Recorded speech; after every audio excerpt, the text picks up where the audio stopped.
And we live, right? So we officially on.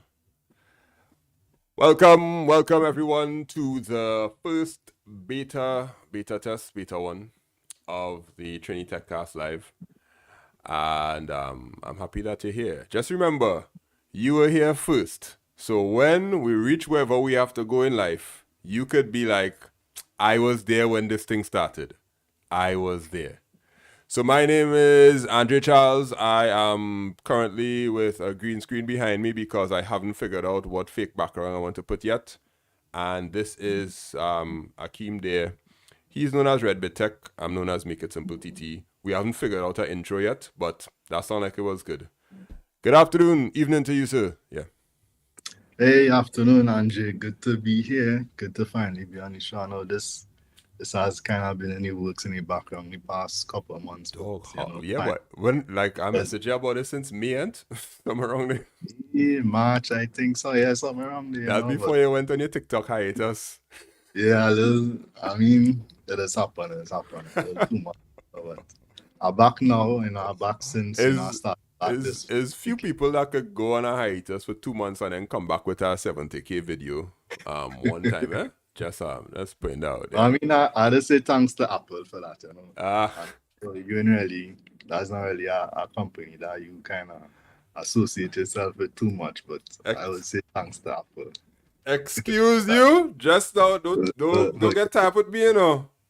No, but I do have that's the difference. You actually have an Apple device. I never had an Android device in my life. Like never had an Android device? So I went straight from Me Too to Nokia with this, the Symbian iOS. Of course, yeah. The blue Nokia, or the silver one. The red one. And it had a little keyboard. It had a keyboard on it, huh? Yeah, real small. Yeah. I know what you're talking about. Yeah, I had that. Straight from that to I think an iPhone 4. I think that was it there. Never turn back. Anyhow, so there we go. The big story for today is we starting off with the iPhone 14 and the issue with the eSIM. So let me talk a little bit about what actually is happening, right? So the iPhone 14 launch, right? What iPhone you have right now? You have a 13 Pro Max, whatever it is? I have a 11 Pro and a 12 Pro. Okay. Wow. You want the iPhone 14 Pro? No. I mean, for me, I only buy iPhones in cycles are like 5 years. 5 years, all right. I only have this 12 Pro because I had a little accident with my daughter with the 11 Pro. It fell from like 2 stories. I mean, I got it repaired, but it don't really work as it should. So that's why I have a 12 Pro. So my cycle, I might buy the next iPhone next 4 years or so. And I mean, by that time, hopefully, the eSIM will be in that. Yeah, hopefully. All right, so here's the problem with it, right? eSIM is a digital only SIM card, meaning it's only managed by software. Normally with a phone, you get a SIM card, you pop the little SIM card tray out, you put the SIM card in, it used to be a SIM, then it went from micro SIM and then it went to nano SIM. But all of them have this little chip on it, right? So the little chip was contain all your information, all your cell phone number, your people that you talk to, and all of the drama. And it looks something like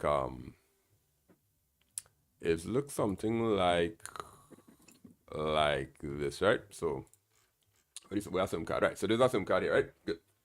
So yeah, I have the mini SIM. Wait, now they used to call this mini SIM? That was mini? Yeah. Wait, so what was SIM? Now I remember the mini SIM was what you mean, like just what was before mini SIM?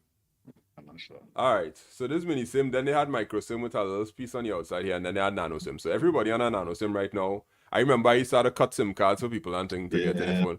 I used to down print the template. Yeah. You had to download the template and get a scissors and then a nail file to clean up this little notch on the end here. And then, well, when it reached the nano SIM, I just sent people by the the company, and tell them, go, let them cut it for you. Because you couldn't cut this one. This one, the mini SIM used to be real big. And you couldn't cut it down to a nano SIM. You had to get a new nano cement. You had to get a new SIM card if you had one of the old ones. Right? So what they did is they give us the eSIM. And the eSIM is literally it more or less built into digital. the phone. Yeah. So like you can't really swap it out in that sense, but the way it works, you could switch carriers more easily via software. And that's kind of the reason why a lot of carriers around the world was kind of resisting the move to eSIMs, because of how easy it is to change carriers. And in a sense, that kind of against their best interest, to make it easy for us to change carriers, but that's kind of why. So then, to me, the major reason for eSIM is the security that you have, right? Because SIM spoofing and hacking and whatnot, that is a big thing. Because like some people, they could thief your phone, the SIM card tray can't lock, so they could pop the SIM out, put it in a SIM cloner, clone your SIM, and then you put it back in your phone and don't even know what was going on. And that used to happen a lot when you travel to like, European countries and those sort of things. If you leave your phone by the beach and things, somebody will just come, clone your SIM, and then start using the two-factor authentication. So when they use the two-factor, they get your password from these are crack people password and things. So you crack the password, and then when they send the text message, they get the text message and you hijack your account. So I heard a smart person say that sometime on our podcast, and I was like, oh, that is why eSIMs matter. Okay, cool. So I mean, for us, but in terms of the carriers, they're thinking about money. Yeah, they're studying money. But so when you get the eSIM now, you're able to just swap between one company to another without and any. you're also able to have multiple carriers at the same time, so it kind of making your phone dual SIM capable. Oh, okay. It's not just two carriers you could have at the same time. I think it's like 5 or some easy. Well, I check on my phone and I realized I could add a profile now. So you could add a profile, and when you add the profile, you're basically saying, all right, I will associate with this person, and then when you go in wherever, you could just switch between carriers whenever you feel like it by just choosing profiles. You can have 2, 3, 4 active at the same time. So then what's the problem with that in Trinidad now? What's the problem with that in Trinidad? It's just that, I mean, it takes time to implement it as new technology. I mean, as I was saying before, it's 92 networks' best interest to implement eSIMs and give people the ability to switch between carriers so easily, and also the ability to have multiple plans, at the same time. So in their eyes, it probably, give the other carrier a competing edge, because some people probably just staying with a particular network because they don't want to go and get a SIM and go through all of that. But when you have an eSIM now, it makes it easier to just switch. I think there was with the article I put with the countries I'll run that have that officially have eSIM, because Trinidad and Tobago officially when we posted the TikTok video, right? So you have a TikTok video with 70K, and I have a TikTok. My video reached like 30K the other day, but I'll post mine like 24 hours after yours. So yours was hot off the press now. Yeah. So people were commenting on the TikTok video and saying that Digicel does offer eSIM, but you have to go to the flagship store. You ever hear about that? No, I haven't. I mean, I look before I even post that video. I looked online to see. I real research and at least in Trinidad, and I didn't find anything. But so watch the comment saying Digicel actually working on it. So I can't really validate that. But so watch this article here. This is Apple. This Apple official website, support.apple.com. And they have Australia, Romania, Austria, Spain, Czech Republic, Switzerland, Germany, United Kingdom, Hungary, United States. Well, everybody in the United States supporting it seems. Yeah. In India, Japan, Poland. That is the only places that they have. And then the places that actually support the quick transfer, it's less. So, well, Trinidad and Tobago ain't going to be listed there because we don't get listed for nothing. Like, they might list 10 places that you will expect it to reach last or something, anything like that. What's this? Wait, no, what's this? Let's start scrolling here. This one. So, Wireless carriers that support other eSIM activation methods. Huh? Oh, okay. Hold on, I didn't scroll this far when I put the article. Let me see. nah, These if we see okay, nah, we passed T. No. Nah. Control F Trinidad. It is. Nah, so it doesn't seem like they have the ability to do that. So people all over kicking up off us, people kind of scared. And I legit concerned for the people who auntie does send iPhones for them now. And they'll be like, auntie, organize an iPhone 14 for me now. And the auntie send the iPhone for you. And you're like, yeah, I have an iPhone 14 Pro Max. And then it can't work. Yeah, I mean, going through the comments, I saw like one or two people saying that Jamaica Flow has eSIMs, but yeah, I saw that. But I tried to look for the Jamaica website for Flow to see anything about eSIM, and me see nothing. I don't know if you need to be in Jamaica to be able to see it, but I don't think the eSIM thing is something that they could roll out easily, because technologically wise, basically what you had to do is you had to set up a client server network, because you will be you'll be hosting your phone number on their company server. And well, in terms of our networking and server usage and all them kind of thing in Trinidad and Tobago, I'm not too confident in how that eSIM thing will be managed, because I basically have my identity on your server, not on my SIM card anymore. So if your server go down, then my eSIM could end up being lost in the damage to collateral damage. I mean, you would hope that they have backups and it's in the cloud and have multiple backups. You would hope so. Well, I would want to hope so, but for some reason I'm feeling like the reason that we don't have eSIMs, or even any mention of it, is because it has some logistics that had to go on there that requires certain we don't have the infrastructure in place. Certain. It'll probably take a good bit of money as well, Yeah. Get out. Because what's that? Yeah, let me hear. So while we at it, Samsung like to mock Apple every time, the headphones. Yeah. And a year or two after, no headphones, chargers, mock Apple, even the notch too. And the no charger in your box too, yeah.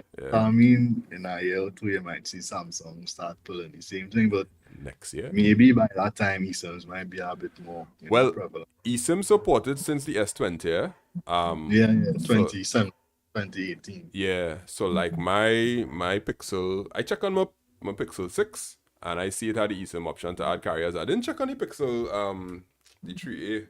Let me check that one time and see. Yeah, and I think for iPhones too, since the 10 or the 10R, somewhere around there, the 2018 phones. The XR. Yeah, the XR, yeah. I ain't seen nothing when I search for eSIM. Oh, yeah. Look, I could put eSIMs on my Pixel 3A. No. You could get a SIM card, yeah. Yeah, add number using eSIM right here. Okay, cool. So phones have eSIMs long time, and I would gather that you could have used it in America a long time. So if Samsung decides to make their phone only eSIM, it had to be in the US, of course, only. And I think Samsung international market's way bigger than in terms of the reach of Samsung phones. Yeah. Unless they only do it on the S series now. I don't know. But I seen some people in the chat there.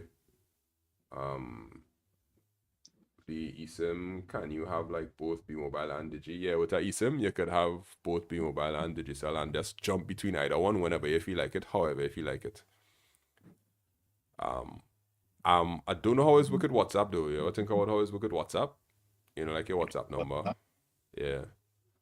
Because your WhatsApp number tied to your account, and when you switch your SIM, well, when it switches SIMs, it could kind of see like which one you want to remain active, so it might just stay with one number. So when you switch the eSIM, it will still be on the old network. Yeah, but I think it could go like if if I have my Trinidad number and I go to the US and I buy a SIM card, then I pop that in, I could see and you open WhatsApp. It asks you if you want to you keep using your Trinidad number or using your Oh, number. okay, yeah. And then if you choose, everybody else get a notification saying that your number change. Yeah. All right, okay, I understand. All right, that makes sense. A man say he want an auntie like that who send an iPhone for you. It have aunties like that out there, you know. It have aunties like that out there. You never know. Yeah, see someone asking, does Trinidad have any companies with eSIMs? Because Guyana don't. No, we don't either. Now, we may have companies with eSIMs, but they kind of hush hush. According to my TikTok comments, right? The most reputable source in the world.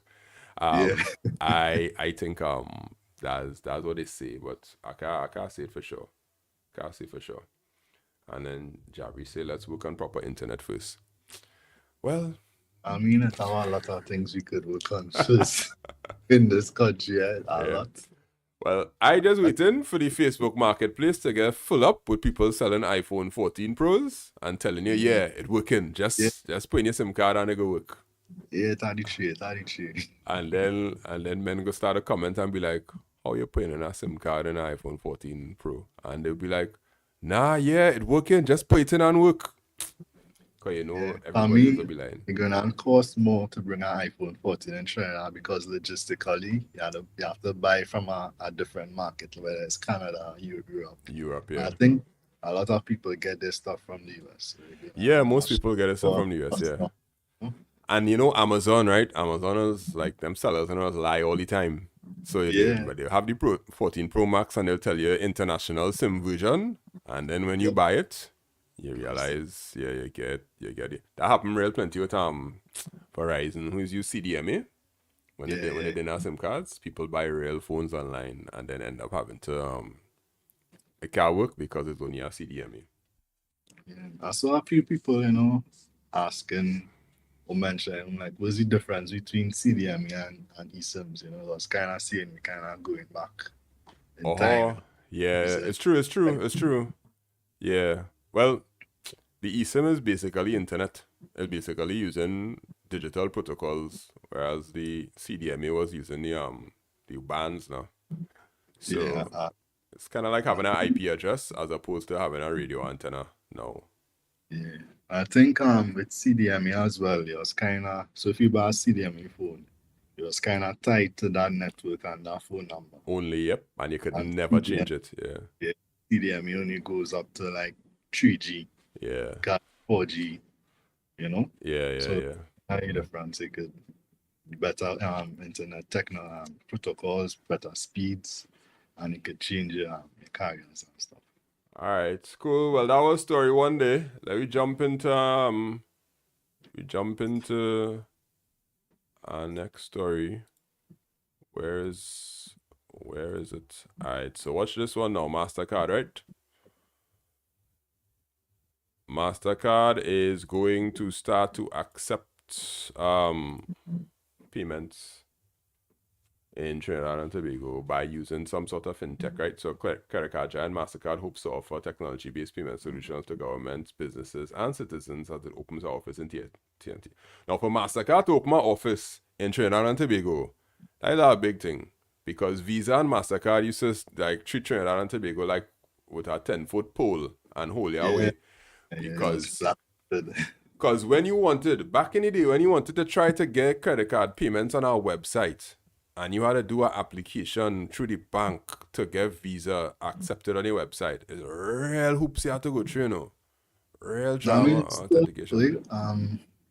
Forget what you call it, but you still have to do a lot of compliance stuff in order to get, without going through like a payment gateway, like First Atlantic or WePay, if you just want it on your site. Yeah. The name of it, I kind of did something like that. I remember that pain I went through, and I was like, all right, I'm gonna sign up for PayPal, and then when you sign up for PayPal, and you realize, PCI compliance, you have to do like every year. Yeah, you still have to do that every year, and it's a lot of things. I tell all kind of things. But what does get me with these MasterCard and think Visa payments, right? So when you use your third party, like WePay or First Atlantic or whatnot, the website to actually pay is the worst HTML in the world. And it just be like top left hand side, the div not even centered, nothing. Yeah. And it's I just a mean, drop down box, put any information and go. So I guess yeah, they probably keep it as bare bones as possible to the so, performance for or whatever. performance and so that it ain't got no JavaScript on it to get hacked now. Like Mm. if it is a HTML and CSS, you have a brick wall for a house and it had no windows. Well, it just kind of like, well, we can't even break in there if we wanted to now. Yeah, yeah. I mean, that is VP 54 First Atlantic Yeah, interfaces. well, trust me. Yeah, When people had to pay for classes and thing for us international people had to pay for classes and thing, and they go through the WePay gateway, and then they reach the First Atlantic, they ask, "This is how it's supposed to look, right?" Because yeah, I'll be like, "Yeah, no, you're not getting hacked. You're not getting hacked. This is the yeah. actual page that's accept the information," and I like, yo, it look one of I my mean, for me, the fellas. there's a big step in the right direction. I'm not sure what might actually come out of it, how far we had reached, but it's good that, our Let me MasterCard see what credit else they say. card. Said MasterCard goal was to include 1 billion people worldwide to the formal economy with an average of 50% of the people in the region being underbanked or unbanked or underbanked. The Caribbean vision was ready to focus on improving the lives of the people. I not too sure if that's the real reason. I really feel like, don't quote me on this, right? Well, this probably will make it a snippet or something, right? But I just feel that them men watching the success of WePay and saying, well, wait now, if a local person could create a fintech solution and it working all through the Caribbean and whatnot, maybe, just maybe, we could tap into that market now because there are actually people who using credit cards and actually people who like willing to transfer money online. So therefore, we let somebody else test the water for us, and now we're gonna kind of jump in and see. Yeah, and I mean, given how with the pandemic, it had a lot of a need and a lot of businesses went online and had the need to go online and had to do it quickly. And a lot of times VP was kind of the only option. Yeah, And for some people, VP don't really work for them. So if MasterCard could come in that market and fill yeah, the gap or probably offer additional services to VP, I think it has a lot of potential there. And I mean, me working with some people from like international clients, they're more familiar with PayPal. So if you send them a link, they'll be like, VP was VP. So but if you send them a MasterCard link, they yeah, would commit. So that's one way MasterCard could probably have the edge over VP in terms of attracting those international clients. But I mean, at least for me, I think we should be not just focusing on business in Trinidad. We're in a digital age. We should try to focus, bring income from outside. And yeah. that not limit us in a sense, So accepting what's online from so outside. so you kind of say now the MasterCard name could give you a little street cred when you're trying to do business with somebody Yeah, foreign. yeah. Cause most people outside the Caribbean never hear about WePay, and Most you people tell them most to people put inside the Caribbean never hear what we pay either. yeah, Like you tell them to put the credit card information on this website, VP. They will be skeptical. Some people will be skeptical. yeah. Cause I hear well I get ILC from like if I like people from sometimes I get students from Jamaica or Barbados or St. Lucia, them kind of thing coming to do the like IT lessons and thing with me, right? And when you tell them you could pay via credit card, they'd be like, all right, cool. But when you say you could pay via WePay, they'd be like, what? so I just gotta be like, no, you could pay via credit card. Like Yeah, and then when they get the email or whatnot, they click the WePay link and they put in the credit card information and they pay and it's work. But yes, yeah, definitely get some skepticism at the start. But yeah. I I not mean, I ain't too big on the PayPal. Trust me, that yeah, PayPal. I was not fancy people as option, but That 30 this, days, boy, that 30 days yeah, yeah, that is hold your money for. But if MasterCard sees it like necessary, like possible to come into Trinidad, PayPal might start to say, hey, this country probably don't need to get it 30 days anymore. We could probably get them at 7 days because they seem like if reputable now. MasterCard could come up with their own payment gateway where you don't have the need for PayPal or PayPal, and you present that to somebody. Yeah. You make that payment, and not only just making the payment, but the ability to withdraw directly to your local bank account. Yeah, that's the big thing there. That would be a game changer. Yeah, because if I could go straight to my bank account within 3 to 5 days. Yeah. Because right now we pay us take 7 days to drop money in your bank account. Yeah, I mean, and that's not bad. That's not bad. But you see, PayPal, that 30 days, I nearly die a few times while waiting for that PayPal money. But I mean, when I actually have to send it to people, I'll just say, yeah, we pay is like the Caribbean PayPal. Yeah, China sell it now, yeah. It's legit, Okay, all right, we'll be coming up on 4 more minutes left because we only plan to go for half an hour, so to the 13 people in the chat, thank you very much for coming. Let me see if we have any questions that we could deal with now. Send all the questions in the YouTube chat now, and this is our question and answer segment. By the time we finish plan and do all the graphics and all that kind of thing, we'll have segments and transitions and thing. But today was just to kind of break the glass, see how the thing working, and understand. Like I already figured out which monitor I'm gonna put what on right now, because I had 3 monitors, and I feeling like I do have enough space right now to operate. But I think we figuring it out. While they're asking the questions, we just touch on this quick now, the digital transformation. Oh, okay. One thing from that other article I found interesting, back then MasterCard kind of offered to help the government and central bank in terms of creating policies based on their own experience in other markets. Oh, for real? Which part is it? Yeah. Let me see. Because that was one of the major reasons why we eventually left Trinidad, because of all of the policies and the red tape and all them things. Yeah, it's plenty. Don't forget to ask all the questions, Yeah. Let me see. We are not we partner local bank.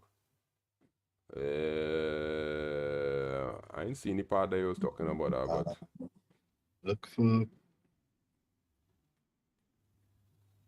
right there.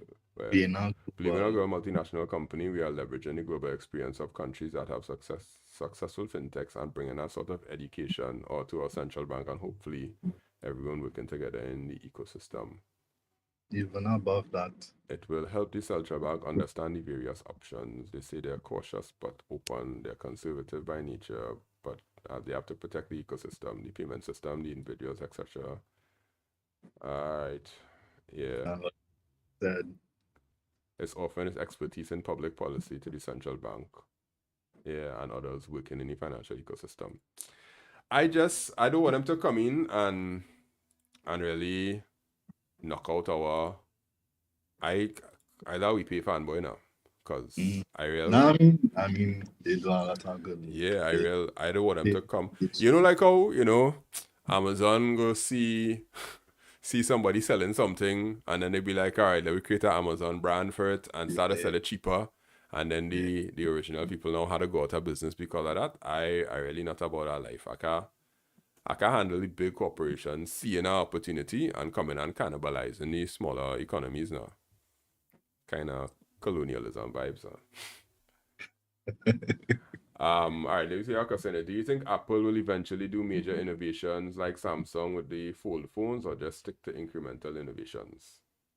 I think the approach Apple has taken now compared to the past, like in the past, they would be like the first to do something, but now they kind of let Samsung and whoever else be the first to it, but their claim to fame now is kind of trying to kind of cement it and make it like the best version it could possibly be. So a lot of that Samsung probably did first, but Apple kind of tried to claim, okay, Samsung did it, but our version is the best possible version of so like a flip phone. Apple might wait 2, 3, 4 years before they do a flip phone, but they'll come and say this is the best possible flip phone they could possibly have.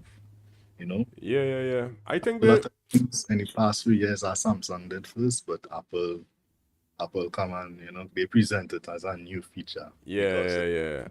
But I think they're riding that wave. You see that US wave, that US market wave, like commercialization or not commercialization, but capitalism. They just ride that US capitalism wave in a big way because the US real consumerist now. So that consumer market, that's the perfect place for them to be in because once you create a brand and you market it, the US they basically buy anything once it's marketed by in a particular way. So they have no reason to innovate anymore.